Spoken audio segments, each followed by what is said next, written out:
FM. The night comes alive. বিশ্বাস করা না করাটা আপনার ব্যাপার।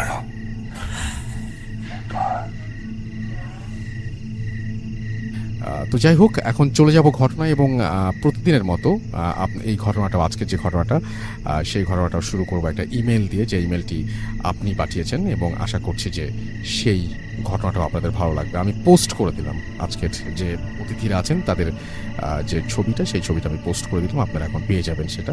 এবং এখন আমি আপনাকে সেই ঘটনাটাই বলবো, যে ঘটনাটা আপনাদের কাছ থেকেই পাওয়া একটা ইমেল আমি পড়ে শোনাচ্ছি। যেভাবে আছে সেভাবেই পড়ার চেষ্টা করছি, আশা করছি আপনাদের ভালো লাগবে। লিখছেন, পড়ে শোনানোর অনুরোধ রইল। আসসালামু আলাইকুম রাসেল ভাই, আশা করি ভালোই আছেন। আমি মামুন আবদুল্লাহ লিখছি বাগেরহাট ফকিরহাট থেকে। ভূত এফএমে পাঠানো এটা আমার দ্বিতীয় ইমেল। প্রথমটা হয়তো প্রচারযোগ্য ছিল না, তাই প্রচার হয়নি। কাজের ব্যস্ততার মাঝেও আপনাদের জন্য আমার দ্বিতীয় ঘটনাটি টাইপ করা। আশা করি এই ঘটনাটি আপনার ও শ্রোতাদের ভালো লাগবে। ঘটনাটি 1966 সালের দিকে আমার বাবার সাথে ঘটে, সম্পর্কে যিনি আমার দাদু হন, বাবার চাচার সাথে ঘটে। এইবারের ঘটনাটা আমার বাবার কাছ থেকে শোনা, যদিও ঘটনাটি বড়, আমি যথাসম্ভব ছোট করে গুছিয়ে লেখার চেষ্টা করছি। বেশ আগের কথা, আমার দাদুর নাম ছিল মাকসুদ শেখ। পেশায় তিনি একজন কবিরাজ ছিলেন, যুবক বয়সী, ভীষণ সাহসী, গানও গাইতে পারতেন বেশ। গ্রামের গানের আসর প্রতি বছরই তিনি সেখানে গান গাইতেন। সবুজ গ্রাম, মাঠের শেষ প্রান্তে ছিল দাদুর বাড়ি। একদিন কিছু লোক খুব তাড়াহুড়া করে একটা মেয়েকে দাদুর বাড়িতে নিয়ে আসে চিকিৎসার জন্য। দাদু বাড়িতে ছিলেন না, মেয়েটির আচরণ ছিল অস্বাভাবিক। আশেপাশের লোকজন বাড়িতে জড়ো হয়ে যায় মেয়েটিকে দেখতে। দাদুকে ডাকা হলো, তিনি বাড়ি থেকে লোকসমাগম কমিয়ে দিলেন এবং মেয়েটির চিকিৎসা শুরু করলেন। কিন্তু মেয়েটার সেই বিভৎস আচরণ, মুখ থেকে জিহ্বা এক হাতের মতো বেরিয়ে বারবার মাটি স্পর্শ করছিল, রক্ত লোলুপ দুটো চোখ, নিজের চুল নিজ হাতে ছেঁড়া, এগুলো যেন দাদুকে একদম আটকাতে পারছিল না। অবশেষে তিনি পারেন, যেটা ছিল সাময়িক একটা চিকিৎসা মাত্র। মেয়েটিকে তেল পড়া, পানি পড়া ইত্যাদি দিয়ে তার পরিবারকে বলে দেন পরের সপ্তাহে আবার নিয়ে আসতে। দাদুর দিনগুলো অন্য কয়েকটি দিনের মতোই কাটছিল। হঠাৎ একদিন রাতে তিনি একটা স্বপ্ন দেখেন। স্বপ্নে তার সামনে বিভৎস, কুৎসিত, বিকৃত চেহারার মাঝবয়সী এক নারী অবয়ব উপস্থিত হয় এবং বলে, আমাকে ওর থেকে আলাদা করিস না, এতে তোর অমঙ্গল হবে। ঘুম ভেঙে যায় দাদুর এবং বিষয়টা সাধারণভাবে নিয়ে উড়িয়ে দেন। ঠিক তার পরদিন রাতে আমার দাদি একটি স্বপ্ন দেখেন, যেখানে একটি বিকৃত নারী অবয়ব উপস্থিত হয়ে আমার দাদিকে বলে যায়, তোর স্বামীকে বলে দিস আমাকে ওর থেকে আলাদা না করতে। সকালে বিষয়টা দাদুর সঙ্গে শেয়ার করে এবং তিনি দাদিকে বলেন, ওটা কোনো ব্যাপার না, ঘুম ভালো হয়নি তোমার, এই জন্য এমনটা দেখছো। তিনি দাদিকে কিছু নিয়ম কানুন বলে দেন এবং ঘুমানোর আগে তাকে এগুলো পালন করতে বলে দেন। দিনকাল ভালোই চলছিল। 7 দিন পরে সেই মেয়েটিকে দাদুর কাছে আনা হয়। মেয়েটির অবস্থা বেশ বাজে ছিল। আমার দাদু তা ভালোভাবে বুঝতে পারলেন। তার কবিরাজি দক্ষতার ব্যবহার করে তিনি দেখলেন মেয়েটির সঙ্গে একটা জিন আছে, যেটা ছিল একটা মহিলা জিন। তার পরিবারকে কথাটা জানানো হলে তার দাদুর ওপর চিকিৎসার ভার দেন তারা। টুকটাক এইসব জানতেন দাদু। বেশ কিছু সময় ধরে কবিরাজি চালিয়ে জিনটাকে বিদায় করলেন তিনি। এবং কে জানতো যে বিদায় করা ওই জিনটি আমার দাদুর সংসার জীবন এক সময় কাল করে দিবে, কাল হয়ে আসবে। আমার দাদি ছিলেন গর্ভবতী। কোনো একটা কারণে আমার দাদি একদিন রাতে বাইরে আসলেন, হাতে হ্যারিকেনের আবছা আলো। সে আলোয় তিনি উঠোনের পাশে থাকা সজনে গাছের নিচে কিছু একটা দেখতে পেলেন। গোয়ালের গরু টরু হতে পারে ভেবে তিনি একটু কাছে এগিয়ে দেখার চেষ্টা করলেন। কাছে গিয়ে তিনি যা দেখলেন এর পেছনে কোনো যুক্তি খাটে না। তিনি দেখলেন সজনে গাছের নিচে বসে আছে তার রাতের স্বপ্ন দেখা সেই বিভৎস নারীর অবয়বটি, যার গলায় ছিল লাল লাল গোল ছোপ, রক্তের মতো চোখ, এক দৃষ্টিতে তাকিয়ে আছে দাদির দিকে। এই দৃশ্য দেখে দাদি আর নিজেকে ঠিক রাখতে পারলেন না, চিৎকার দিয়ে জ্ঞান হারান তিনি। জ্ঞান ফিরলে তার সাথে ঘটে যাওয়া সবকিছু তিনি খুলে বলেন। পরদিন দাদু তার বাড়ি বন্ধ করে দেন। এরপর বেশ কিছুদিন তেমন কিছু আর হয়নি। একদিন রাতে দাদি পেটে খুব ব্যথা অনুভব করেন। প্রথমবারের মতন বাচ্চা প্রসব করেন তিনি। দাইমা বাচ্চা হাতে নিয়ে নিজেই অবাক।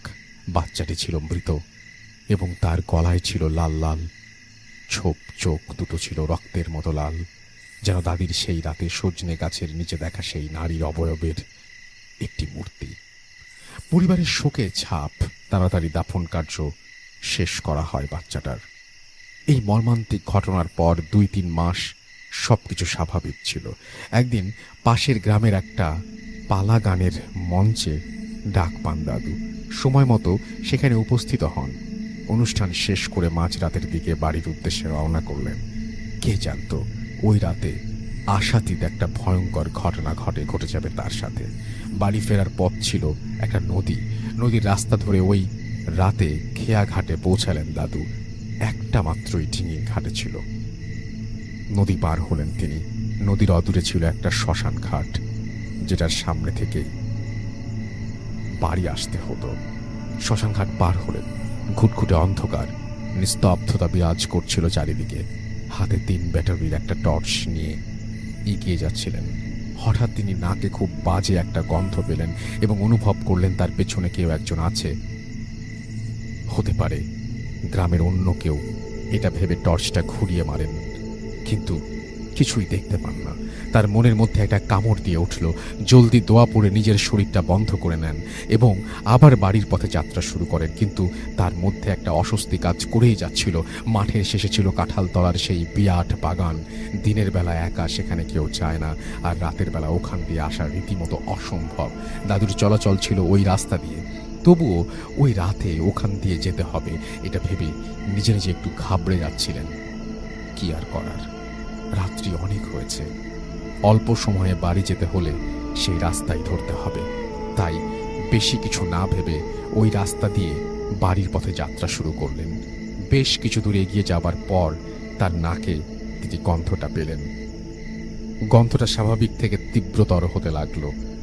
তিনি নিজেকে বোঝাতে চাইলেন, না, এটা এমন কিছু না, কিন্তু ভয় তাকে জাপটে ধরেছিল চারিদিক থেকে। পেছন থেকে এবার অদ্ভুত কিছু আওয়াজ তার কানে আসলো।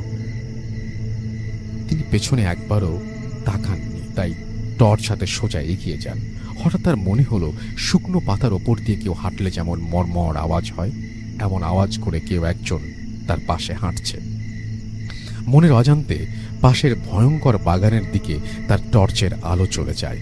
টর্চের আলোয় তিনি যা দেখতে পান তা হয়তো সেটাই তার জন্য ওই রাতে অপেক্ষা করছিল। হালকা আলোতে তিনি দেখতে পেলেন পাশের একটা কবরের মাটি ভেঙে কি যেন একটা বের হয়ে আসছে। শেয়াল টেয়াল হবে হয়তো, এটা ভেবে নিলেন তিনি, কিন্তু না, ওটা আর কিছুই ছিল না। ওটা ছিল দাদুর স্বপ্নে দেখা সেই বিভৎস নারীর অবয়বটি। দাদু বুঝতে বাকি রইল না আজ খুব খারাপ কিছু ঘটতে চলেছে তার সাথে। হঠাৎ করে লাইটটা হাত থেকে পড়ে বন্ধ হয়ে যায়। ভয়ে একদম গ্রাস করে ফেলে তাকে। কি করবেন ভেবে পাচ্ছিলেন না। ঘুটঘুটে অন্ধকারের মাঝে নিজেকে অসহায় মনে হলো। এইবার সেই নারী অবয়বটি বলতে থাকলো, তোকে বলেছিলাম আমাকে ওর থেকে আলাদা করিস না। কণ্ঠটি হালকা থেকে প্রখর হতে লাগলো, যেন ওটা কাছে এগিয়ে আসছিল। এবং তাই হলো যেটা দাদু অনুমান করছিলেন। পেছন থেকে জাপটে ধরে দাদুকে অবয়বটি। অনেক চেষ্টা করেও নিজেকে ছাড়াতে পারছিলেন না। আল্লাহকে বারবার স্মরণ করছিলেন এবং নিজেকে অবয়বের হাত থেকে আলাদা করার চেষ্টা করছিলেন, কিন্তু না, কিছুতেই কিছু হচ্ছিল না। বারবার ওনার পিঠের ওপর চাপ সৃষ্টি করছিল অবয়বটি। এই বুঝি তার দেহ থেকে প্রাণটা বেরিয়ে যায়। নিস্তেজ হয়ে যান তিনি। বাঁচার শেষ চেষ্টাটা করবেন এটা ভেবে আল্লাহু আকবার বলে জোরে ঝাঁকি দিয়ে নিজেকে ছাড়ানোর চেষ্টা করেন, কিন্তু মুহূর্তের জন্য নিজেকে হালকা মনে হলো। শরীরের ওপর বোঝাটা বোধহয় আর নেই। দৌড় শুরু করলেন তিনি। কোন দিক দিয়ে দৌড়াচ্ছেন জানেন না, কতটা সময় নিয়ে দৌড়াচ্ছেন তাও মনে নেই। মনে আছে জ্ঞান হারানোর আগে উনি সামনে হালকা আলো দেখতে পেয়েছিলেন। পরের দিন নিজেকে নিজের বিছানায় আবিষ্কার করলেন, তার পাশে অনেক লোকজন, তাই তার দিকে সবাই তাকিয়ে আছে। রাতের ঘটনাটা খুলে বললেন তিনি। প্রাণে বাঁচলেও নিজের কোমরের বল হারান তিনি। শরীরের বিভিন্ন স্থানে ক্ষতের সৃষ্টি হয়। পরে এলাকার এক স্বনামধন্য কবিরাজের কাছে দাদুকে নিয়ে গেলে তিনি বলেন, মেয়েটির কাছ থেকে ওই জিনটি আলাদা করার জন্য এত কিছু ঘটেছে, এমনকি আমার দাদির সন্তান নষ্ট হওয়া ওই জিনটি দায়ী। পরের ওই কবিরাজ সেই বিভৎস নারী জিনটিকে আটকান এবং তাকে একটি বোতলে ভরে ভৈরব নদীর পানিতে ফেলে দেন। এরপর অনেক বছর জীবিত ছিলেন দাদু। জীবনে চলার পথে আর কখনো সোজা হয়ে দাঁড়াতে পারেননি। কোমরের ওপরের অংশ বাঁকা হয়েছিল তার। মাথার নিচের দিকে ঝুঁকে লাঠি ভর করে হাঁটতে হতো তাকে। এরপর তিনি অনেক বছর জীবিত ছিলেন। 4 সন্তানের বাবাও হয়েছিলেন। তার সাথে, তার পরিবারের সাথে এমন আর কখনো হয়নি। এই ছিল ঘটনা। ধন্যবাদ আমার ঘটনাটি পড়ে শোনাবার জন্য। ধন্যবাদ সকল শ্রোতাদের ধৈর্য ধারণ করে ঘটনাটি শোনার জন্য। ভূত এফএম দীর্ঘজীবী হোক। এরপর তিনি তার নাম এবং ঠিকানা দিয়েছেন। Thank you very much. এবং চমৎকার একটা ঘটনা আমাদেরকে উপহার দেওয়ার জন্য। আমরা চলে যাব আমাদের প্রথম অতিথির কাছে, আফনান ভাইয়ের কাছে। তার কাছ থেকে একটা ঘটনা শুনে আসবো। আশা করছি এই ঘটনাটা আপনাদের ভালো লাগবে। আফনান ভাই, আসসালামু আলাইকুম। আশা করছি ভালো আছেন এবং সবসময় ভালোর দলে আছেন। আলহামদুলিল্লাহ। রাসেল ভাই, ওয়ালাইকুম আসসালাম। আশা করি আপনারাও সবাই ভালো আছেন। চতুর্দিকে যেভাবে ডেঙ্গুর প্রকোপ চলছে, সবার জন্য আসলে দোয়া থাকলো যেন সবাই সুস্থতার সাথে দিন যাপন করতে পারেন। রাসেল ভাই, আজকে যেই ঘটনাটা আমি শেয়ার করব সেটা খুলনার ঘটনা। জি, আমি গত মাসে খুলনা গিয়েছিলাম। তো ওখানে যেহেতু ক্লাস নেওয়ার জন্য বাংলাদেশের বিভিন্ন জায়গায় যেতে হয়, তো খুলনাতে আমাদের রেডিও ফুর্তির কিছু শ্রোতা আছে আর কি। তো গেলেই ওরা আমার সাথে দেখা করে। তো এর মধ্যে একজন হচ্ছে সৈকত এবং রূপম। আমি রূপমের কাছ থেকে ঘটনাটি শুনেছি এবং রূপমের আত্মীয়ের সাথে ঘটে যাওয়া ঘটনা আর কি। ওকে। তো ঘটনাটির স্থান রাসেল ভাইয়া খুলনার বয়রা বাজার। বয়রা নামক একটা জায়গা আছে, যারা খুলনায় যারা থাকেন তারা সেই জায়গাটা সম্পর্কে পরিচিত অবশ্যই। তো ওই বয়রা বাজার থেকে একটু ভিতরে একটি জমিদার বাড়ি আছে। স্থানীয়রা সেটাকে মল্লিক বাড়ি হিসাবে চেনে। তো ওই বাড়িটার মানে আমি ওখানে যাই নাই, কিন্তু ওইখানে ও যেভাবে বলেছে, রূপম যেভাবে বলেছে সেভাবে আমি বর্ণনা করছি যে ওই বাড়িটার পাশে বিশাল বাগান রয়েছে। একটা সময় সেখানে অনেক কিছু ছিল। এই বাগানেও এখন তো খুব শুনশান নীরবতা থাকে। এই বাগান কেন্দ্রিক অসংখ্য ঘটনা রয়েছে আর কি। আর ওই বাড়িটা কেন্দ্রিক আছে রাসেল ভাই, সেই ঘটনাটা আমি শেয়ার করব এখন আর কি। তো যিনি মানে এই রূপমের যাদের সম্পর্কে বলেছেন তাদের মানে আত্মীয় আর কি, ভাই হয় সম্পর্কে। তো প্রথম যার সঙ্গে ঘটনাটা ঘটে, ওনারা 4 ভাই। তো একজনের নাম হচ্ছে মহসিন, যিনি সবচেয়ে বড়। মেজজনের নাম হচ্ছে মাসুম, সে দুজনের নাম হলো মামুন, এবং সবার ছোট যিনি নাম হলো মোহাম্মদ আলী। 4 ভাই ওনারা। তো ফার্স্ট যিনি মহসিন, যার নাম ছিল, ওর বয়স তখন ছিল 27 কিংবা 28 বছর। ঘটনাটি শুরু কিন্তু 1996-97 সালের দিকে। 27 বা 28 বছর ওনার বয়স ছিল। হঠাৎ মানে এমনিতেও তো ওনাদের ওই জমিদার বাড়িতে বিভিন্ন ছোটখাটো সমস্যা দেখে দেখে ওনারা অভ্যস্ত ছিলেন। বিশেষ করে ওই বাগানের ওই সাইডটাতে মাঝে মাঝে রাতের বেলা অনেক আলো দেখতেন। ওরা দেখে আসলে ওনারা অভ্যস্ত ছিলেন। কিন্তু নতুন করে কিছু সমস্যার সূত্রপাত ঘটে। যেমন হঠাৎ রাতের বেলা ওনার মনে হতো ছাদের উপরে ওই যে আমরা যখন ওই যে বুলডোজার যেটা চলে রাস্তায়, অনেক সময় যে ভয়ঙ্কর শব্দ শুনি বুলডোজার চলে, মনে হতো মানে ছাদের উপর দিয়ে বুলডোজার চলছে, মানে এরকম শব্দ হতো এবং খুব ধূপধাপ শব্দ হতো। এই শব্দটা হওয়ার মোটামুটি 10 থেকে 15 মিনিটের মাঝখানে একটা বিরতি থাকত এবং ওই যিনি বড় ভাই ছিলেন মহসিন ভাইয়ের ঘরের মধ্যে ধপ করে একটা শব্দ হতো। আচ্ছা। তো মনে হলো কেউ হয়তো বা কোনো কাঠের উপরে চড়ে একটা শব্দ করেছে, এরকম মনে হতো। তো এটা হওয়ার পরেই মানে উনি খেয়াল করতেন যে ওনার ঘরের মধ্যে একজন মহিলা মানে এই মাথা থেকে ও মাথা হেঁটে মানে পায়চারি করছে আর কি, এরকম হাঁটাহাঁটি করে। উনি যতটুকু দেখতে পান সেটা হচ্ছে মহিলার যে চুল, এটা চুলটা সামনের দিকে নিয়ে আসা, মানে চেহারা দেখা যায় না, অনেক বড় চুল, চেহারাটা ঢাকা থাকে। এইভাবে অনেকক্ষণ হাঁটাহাঁটি করার পর হঠাৎ এই মহিলাটি ওই মহসিন ভাইয়ের একদম মুখের কাছে এসে চলে আসে এবং ওইভাবে অনেকক্ষণ তাকিয়ে থাকে। তো উনি যখনই মানে ভয়ে উনি চোখ খুলতে পারেন না, এবং এই ঘটনাটা প্রথম দিন যখন ঘটে ওনার তো মানে বুঝতেই পারছেন যে খুব ভয়ঙ্কর অবস্থা হয়ে যায়। উনি পরিবারের সাথে কথা বলেন যে এরকম উনি ঘটনা দেখেছেন। পরিবার থেকে প্রথম দিকে বলে এটা হয়তো বা মনের ভুল হতে পারে, এটা হয়তো বা তুমি দুঃস্বপ্ন দেখেছো, এরকম বলে আর কি। কিন্তু না, রাসেল ভাই প্রতিদিন এই ঘটনা ঘটতে থাকে। যখন এই ঘটনা প্রতিদিন ঘটতে থাকলো তখন ওনারা স্থানীয় যত মানে কবিরাজ আছেন যারা এই রিলেটেড ট্রিটমেন্টগুলো করেন, প্যারানর্মাল এক্সপার্ট যারা আছেন, তাদেরকে ডেকে নিয়ে এই ট্রিটমেন্টগুলো করানোর চেষ্টা করে, কিন্তু ফলাফল আলটিমেটলি জিরো।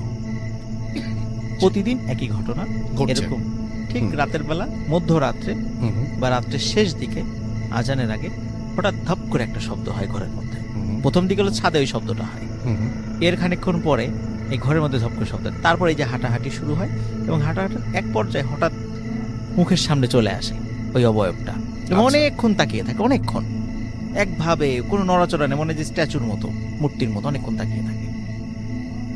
তো আসলে এই সমস্যার থেকে সমাধান পাওয়ার দরকার। তখন ওনারা বাবা মা সিদ্ধান্ত নিলেন যে এনাকে মানে মহসিন ভাইকে বিয়ে দিয়ে দিবেন। তো মহসিন ভাইকে বিয়ে দিয়ে দিলেন। তো অদ্ভুত ব্যাপার রাসেল ভাই, বিয়ের পরে ওনার সাথে এই ধরনের কোনো ঘটনা ঘটেনি। তো সবাই ধারণা করেছিল যে সমস্যা সলভ হয়ে গেছে, কিন্তু সমস্যার আসলে সূত্রপাত ছিল এখানে। এই ঘটনা যখন মহসিন ভাইয়ের সাথে ঘটনা শেষ হয়ে গেল, তখন ওনার ইমিডিয়েট যিনি ছোট মানে মাসুম ভাইয়ের সাথে ঘটনা ঘটা শুরু। আচ্ছা, ঠিক একই ঘটনা। তো মাসুম ভাই ছিল ভয়ঙ্কর টাইপের ভীতু প্রকৃতির লোক। তো ওনার থেকে বয়স 2-3 বছরের ছোট ছিল, জি, মানে মহসিন ভাই থেকে। তখন এই একই ঘটনা ঘটছে এবং উনি আর এটা সহ্য করতে পারতেন না। মহসিন ভাই তো তাও কিছুদিন সহ্য করেছিলেন, উনি কিছুদিন সহ্য করতে, রাত্রেবেলা খুব চিৎকার চেঁচামেচি করতেন, খুবই মানে ওনার শারীরিক অবস্থাও খুব খারাপ হয়ে গেল, মানে খুবই বাজে অবস্থা। তখন পরিবার থেকে চিন্তা করলেন যে যেহেতু মহসিন ভাইকে বিয়ে দেওয়ার পরে সমস্যাটা হয় নাই, তাহলে ওনাকেও যেহেতু বয়স ওনার থেকে 2-3 বছর কম, সুতরাং বিয়ে দেওয়া যাবে, তাকেও বিবাহ দিয়ে দেওয়া হয়। অদ্ভুত ব্যাপার আসলে, বিয়ের পরে কিন্তু তার সাথে এই সমস্যাটা আর ঘটে নাই। আচ্ছা, সবাই চিন্তা করছে আচ্ছা ঠিক আছে, তাহলে সমস্যা হয়তো বা সমাধান হলো। কিন্তু রাসেল ভাই এই সমস্যাটা আবার পর্যায়ে ভর করে তার ঠিক ইমিডিয়েট ছোট চাই মামুন ভাইয়ের সাথে, তার সাথে একই ঘটনা। কিন্তু তারা যেহেতু মোটামুটি সর্বোচ্চ 2 বছরের বা সর্বোচ্চ 3 বছরের ব্যবধান ছিল তাদের বয়সের, তাকেও এই সমস্যা থেকে মানে যেহেতু দেখা গেল দুইজনের একইভাবে সমস্যার সমাধান হয়েছে, তো তাকেও বিয়ে দেওয়া হয় এবং তার সাথেও এই সমস্যাটা থাকে না। আচ্ছা, কিন্তু রাসেল ভাই এই 3 জনের যখন বিয়ে হয় না, সবার যে ছোট ভাই তার বয়স ছিল 12 কি 13 বছর, তখন এর সাথে এই ঘটনা ঘটা শুরু করে। এখন স্বাভাবিকভাবে যেই প্রক্রিয়ায় 3 ভাইয়ের সমস্যাটা সমাধান হয়েছে, সে তো ছিলেন নাবালক ছেলে, তাকে তো বিবাহ দেওয়া যাচ্ছিল না। এখন প্রতিনিয়ত তার সাথে ঘটনা ঘটা শুরু করেছে এবং অন্য 3 ভাইয়ের সাথে যে ঘটনাটা ঘটা শুরু করেছিল এর বেলায় ঘটে তার উল্টাটা। এর কি হয়, যিনি মোহাম্মদ আলী ভাই, যিনি এখনো হয়তো শুনছেন আজকের ঘটনা আর কি, তো উনি প্রথম দিকে যেহেতু বড় 3 ভাইয়ের সাথে ঘটনাটা ঘটছিল, উনি ছোট মানুষ ছিলেন, তো প্রথম দিকে চিন্তা করে ইস আমার সাথে যদি ঘটনাটা ঘটতো, উনি মানে এটা খুব এক্সাইটেড ছিলেন। আচ্ছা, তো সত্যি যখন ওনার সাথে ঘটনাটা ঘটা শুরু করলো, উনি কিন্তু রাসেল ভাই ভয় পান নাই। আচ্ছা, উনি একদম বিষয়টা স্বাভাবিকভাবে নিয়েছেন এবং শুধু তাই না, উনি রাতের বেলা মানে ওনার ভাষ্য অনুযায়ী উনি রাতের বেলা অপেক্ষা করতেন যে কখন ওই ধপ করে শব্দটা হবে, ঘরের মধ্যে আসবেন এবং হাঁটাহাঁটি করবে এবং তার দিকে তাকিয়ে থাকবে। আচ্ছা, কিন্তু ওই অন্ধকার ঘরে শুধু ডিম লাইট জ্বালানো থাকতো, তো ওই মহিলার চেহারাটা দেখতে পারতেন না। এইভাবে কিন্তু রাসেল ভাই বহু বছর কেটে যায় যে প্রতিদিন। তো তখন যে প্রবলেমটা হয় যে মাসুম ভাই মানে ওই মোহাম্মদ আলী ভাইয়ের সাথে যে ঘটনা ঘটে থাকে, যখন ওনার বিবাহের বয়স হয়ে যায়, তখন পরিবার থেকে বিবাহ দিতে চায়, কিন্তু উনি নিজেই আর বিয়ে করতে চায় না, যে না আমি বিয়ে করবো না, বিয়ে করলে হয়তো বা আমি এই দৃশ্যটা দেখতে পারবো না, এইভাবে প্রতিদিন আমার সাথে দেখা করে আমি এটাই করতে, মানে ওনার সাথে একটা ভালোবাসার সম্পর্ক হয়ে গেছে, এরকম একটা অবস্থা। তো একদিন রাসেল ভাই মোহাম্মদ আলী ভাই যেটা করে বসেন আর কি, মানে বেশি সাহস মানে দেখাতে গিয়ে যে ঝামেলাটা বাধায় ফেলেন, সেটা হলো ওই প্রতিনিয়ত যখন ওই কিছুক্ষণ হাঁটাহাঁটি করার পরে যখন একভাবে এসে তাকিয়ে থাকে, ওই দিন মোহাম্মদ আলী ভাই উনি চিন্তা করেছেন যে এর চেহারা তো আমি এত বছরে দেখলাম না, 10-12 বছর হয়ে গেল, আজ তো আমি তো চেহারা দেখলাম না, আজকে চেহারাটা আমি দেখবো, এর চেহারাটা কেমন। তখন যখনই ওই মুখটা সামনে নিয়ে এসেছে, আসার সাথে সাথে মোহাম্মদ আলী ভাই কি করেছে, উনি হাতটা বাড়িয়ে খপ করে তার চেহারায় হাত দিয়েছে। আচ্ছা, যে চেহারাটা কেমন, এবং সে কথা বলেছে। রাসেল ভাই একটা বিষয়, এই মহিলা যিনি আসেন ইনি কিন্তু কারোর সাথে কখনো কথা বলে না, কখনো এই 10-12 বছর আসছে কখনো তার সাথে কথা বলে নাই। তো উনি খপ করে তার মুখে হাত দিয়ে বসেন, চুলের সামনে তো চুল থাকে, দুর্বিতে মুখ করে হাত দিয়ে মুখটা চেপে ধরেন আর কি। তো মোহাম্মদ আলী ভাইয়ের ভাষ্য অনুযায়ী উনি যখন মুখটা চেপে ধরেছেন তখন ওনার কাছে মনে হয়েছে যে 100 বছরের উপরে বয়স্ক লোকের চামড়া যেভাবে ঝুলে পড়ে, খসখসে হয়ে যায় ঠিক, এবং খুব শক্ত টাইপের একটা চেহারায় উনি হাত দিয়েছেন এরকম মনে হয়েছে। এবং যখন উনি হাত দিয়েছেন রাসেল ভাই, তখনই ওই ছায়ামূর্তিটি অদৃশ্য হয়ে যায়। আচ্ছা, অদৃশ্য হয়ে যাওয়ার পর এরপরে বেশ কিছুদিন ওই বাসায় আর এই ধরনের ঘটনা ঘটে না। কিন্তু মোহাম্মদ আলী ভাই উনি মন থেকে চাইতেন যে সে আবার আসুক, কিন্তু বেশ কিছুদিন যাবৎ সেটা আর আসে না। পরবর্তীতে আবার আসা শুরু করে, কিন্তু মোহাম্মদ আলী ভাইয়ের কখনো সাহস করে ওই কাজটা করেন নাই, স্বাভাবিকভাবে আসে। তখন পরিবার থেকে চিন্তা করলো যে একে বিয়ে দিয়ে দেওয়া হোক, যখন উনি পরিণত বয়স হয়েছেন তো তাকেও বিয়ে দেওয়া হয়। কিন্তু রাসেল ভাই বিয়ের পরে কিন্তু অন্য 3 ভাইয়ের যেভাবে সমস্যাটা হয় নাই, ওনার বেলায় কিন্তু এই সমস্যাটা রয়ে গিয়েছিল অনেক দিন এরকম ছিল। পরবর্তীতে বেশ বিয়ের যখন ওনার বাচ্চা কাচ্চা হয়েছে, তারপরে এই সমস্যাটা চলে গেছে। এখন রাসেল ভাই ওই বাসায় যেই ঘটনাটি ঘটে, এখন পর্যন্ত ওই ছায়ামূর্তিকে কেউ দেখে না, এখন পর্যন্ত ওই বাড়িতে কোনো পুরুষ লোক ওইভাবে নাই, ওই ছায়ামূর্তিকে কেউ দেখে না। কিন্তু ওই ছাদের উপর ওই শব্দগুলো, এবং রাতের বেলা ঘরের মধ্যে ওই ধপ করে একটা শব্দ, এটা সবাই শোনে এখন পর্যন্ত। এবং কিন্তু এখন পর্যন্ত ওই ছায়ামূর্তিকে কারোর সামনে এখন পর্যন্ত আসে না, কিন্তু ভবিষ্যতে আসবে কিনা এখনো কিন্তু আমরা জানি না। আমার পরিবার থেকে বলছে যে হয়তো ভবিষ্যতে আমাদের পরিবারের আরো কারোর সাথে এই ঘটনাটি ঘটতে পারে। কিন্তু স্টিল নাও বেশ এই ঘটনাটির এন্ডিং হয় রাসেল ভাই 2015 সালে। 96 সাল থেকে শুরু, 2015 সালে ঘটনাটা আপাতত এন্ডিং, হয়তো বা ভবিষ্যতে আবার ঘটতে পারে। আর ওনার বাড়িটা স্পেশালি অত্র অঞ্চলে মল্লিক বাড়ি হিসেবে পরিচিত, এবং ওই জায়গাটা যে ভয়ঙ্কর এটা মোটামুটি সবাই জানেন। আর রূপম ভাই ওনাদেরই আত্মীয়, এবং আত্মীয়ের মাধ্যম দিয়েই ঘটনাটি আজকে সংগ্রহ করেছি। এটা ছিল রাসেল ভাই first story. Thank you so much. আপনার প্রথম ঘটনার জন্য আপনাকে অনেক ধন্যবাদ। এবং আমি যেটা করব সেটা হচ্ছে আপনার এখন একটু আমাদের যে ফেসবুকে যারা লিখছেন তাদের কিছু লেখা আমি পড়বো, এবং আবিদ হাসান আমাদের সঙ্গে আছেন, অ্যাপ দিয়ে শুনছেন। এমডি রাকিব হাসান আমাদের সঙ্গে আছেন চট্টগ্রাম থেকে, শুনছেন তিনি ভূত এফএম। মিলন মোর্শেদ আমাদের সঙ্গে আছেন, হোসেন মোহাম্মদ আকবর আমাদের সাথে আছেন নোয়াখালী থেকে, সাইয়েদ আমাদের সাথে আছেন দেখতে পাচ্ছি মুক্তাদি রিফাত আমাদের সাথে আছে। প্রথম ঘটনাটা ভালো ছিল। রুবেল ইসলাম রাজশাহী থেকে শুনছেন। তানভীর হোসেন তৌফিক আমাদের সঙ্গে আছেন। HM কাউসার আহমেদ আমাদের সাথে আছেন। MS জেরিন ফারজানা জুই আমাদের সঙ্গে আছেন। সিনথিয়া আমাদের সাথে আছেন সুমন আহমেদ আমাদের সাথে আছেন দেখতে পাচ্ছি। MD পরশ আমাদের সাথে আছেন দেখতে পাচ্ছি। আপন শিকদার, আরিয়ান আমাদের সঙ্গে আছেন। রানিশা তাসনিম আনিকা আমাদের সঙ্গে আছেন দেখতে পাচ্ছি। এমডি রাকিব হাসান, তানভীর হোসেন আমাদের সাথে আছেন। মুজাহিদ কবির আমাদের সাথে আছেন। রাইসুল ইসলাম আসাদ রনি আমাদের সঙ্গে আছেন। ইমন খান হৃদয় আমাদের সঙ্গে আছেন। অসাধারণ ভয়ঙ্কর ঘটনাটি তিনি বলেছেন। আলিফ আমাদের সাথে, ডক্টর আলিফ, এবং আমাদের সাথে আছেন তিনি, এবং তিনি বলছেন আরে আবরার ভাই, great two see him again. Yes, Abrar ভাই আমাদের সঙ্গে আছেন, এবং কিছুক্ষণের মধ্যে তিনি উইল শেয়ার হিজ স্টোরি, এবং আশা করছি যে আমাদের কিছুক্ষণের মধ্যেই তাকে পেয়ে যাব। অ্যান্ড থ্যাংক ইউ আলিফ আমাদের সঙ্গে থাকার জন্য।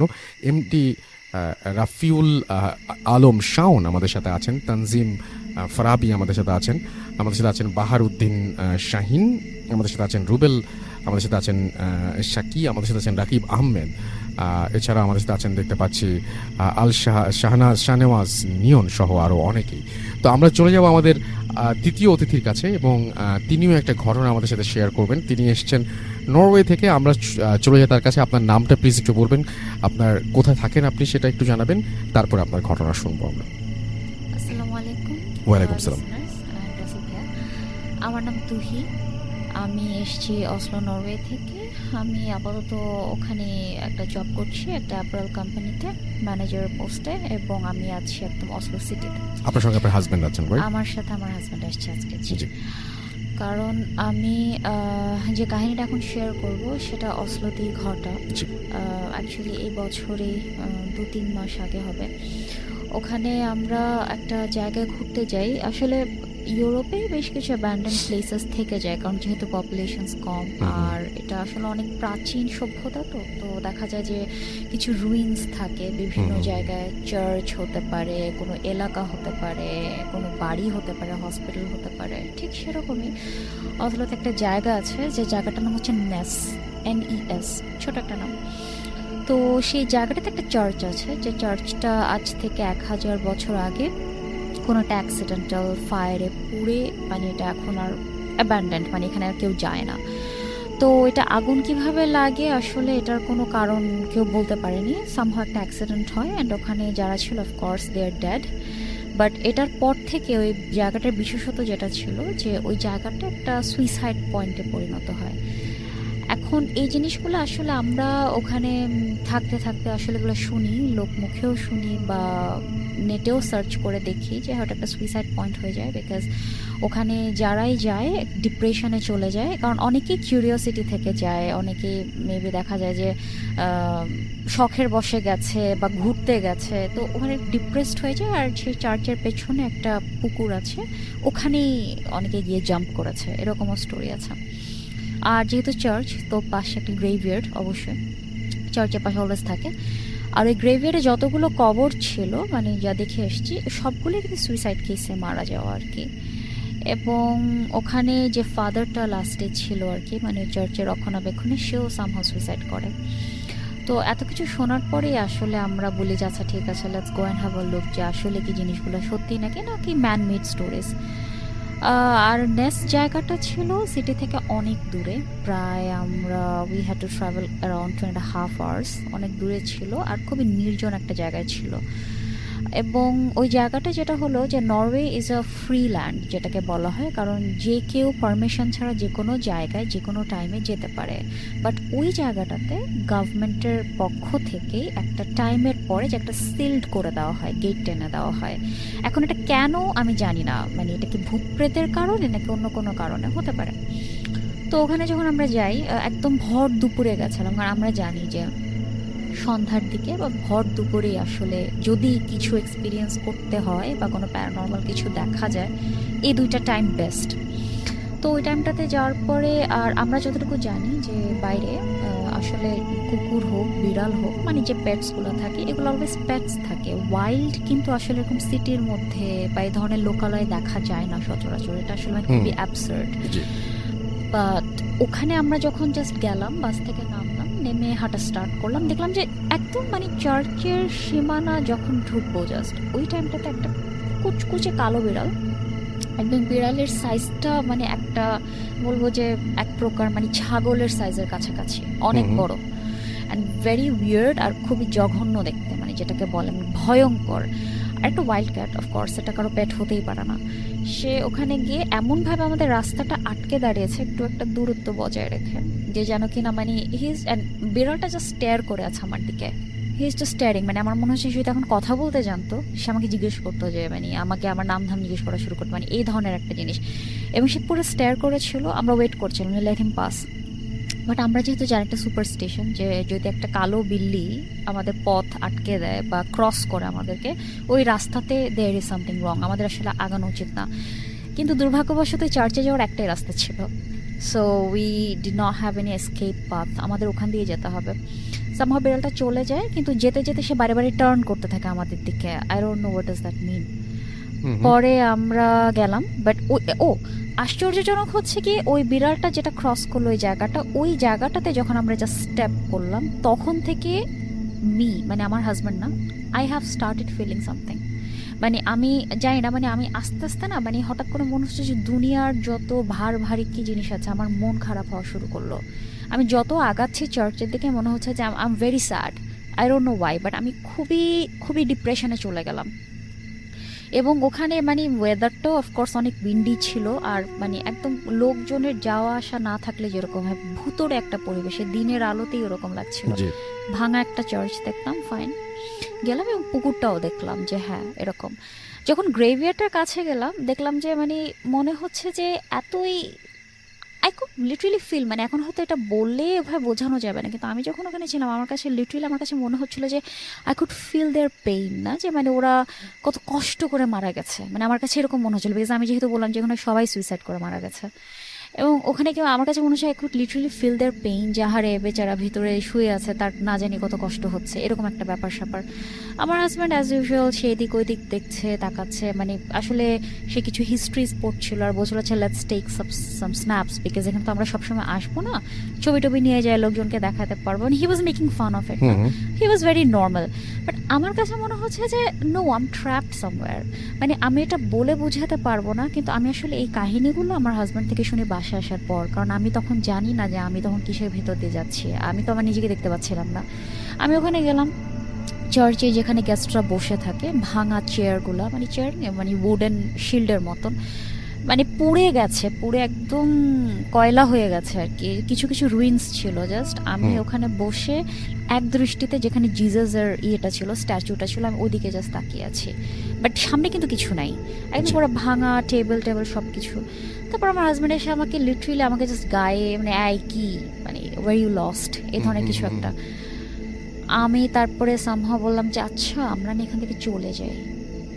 দেন হি স্টার্টেড ফিলিং যে না something is very wrong with me, কারণ তাহলে তো এটা মিথ না, এটা তো তাহলে সত্যি, যেখানে আসলে তো ডিপ্রেসড হয়ে যাচ্ছে সবাই। বিকজ আমাদেরও আগে একটা নিউলি ম্যারিড কাপল ওখানে গেছিল, and husband wife both committed suicide together, পেছনে যে পুকুরটা ছিল ওখানে। তো আমার হাজব্যান্ড আর কোনো রিস্ক নেয়নি, বললো যে লেটস গো। মানে আমার কাছে ওখানে কিছু ভালো ঠেকছে না, মানে আমি পুরাই নাকি একদম চুপচাপ হয়ে গেছিলাম। তারপরে বললো যে আর আরেকটা কি যে ওখানে নাকি একটা স্পেসিফিক টাইমে মেবি সন্ধ্যার পর যদি কেউ সামহাও গভর্নমেন্টের চোখ ফাঁকি দিয়ে থেকে যেতে পারে ওখানে, মানে দে সি সাম শ্যাডোজ, যে হ্যাঁ লোকজন ঝুলে আছে, মানে এই ধরনের কিছু শ্যাডোজ আছে। এবং যে ওয়ালে দেখা যায় সেই শ্যাডোটা, সেই ওয়ালের সামনেও আমি গিয়ে আই জাস্ট স্টুড আপ, না মানে আমি আর চলতেছি না, আমি ওখানেই দাঁড়ায় আছি। আমার হাজব্যান্ড বলে যে কি ব্যাপার, চলো let's go, let's move on. আমার যে না না এটা একটু থাকি, বা মানে আমি কেমন যেন নর্মালের মতন অ্যাক্টিং করছিলাম। পরে আমাকে ও জাস্ট বাউন্ডারির বাইরে নিয়ে আসলো, trust me, believe it or not, আমি জাস্ট বাউন্ডারির বাইরে একটা স্টেপ করলাম, আই বিকেম অ্যাবসলিউটলি নর্মাল। মানে আমি আগে যা ছিলাম জাস্ট ওই জায়গা থেকে ছেড়ে আসার পর, এক্স্যাক্ট ওই জায়গা থেকে ছেড়ে চলে আসার পরে। আমি এই পুরো কাহিনীটাই শুনেছি বাসা আসার পরে। হি ওয়াজ সেইং যে তোমার কি হলো ওখানে, তুমি তো এরকম করতেছিল, ওরকম করছিলা, এবং ও আমাকে ছবিও দেখালো যে আমি এভাবে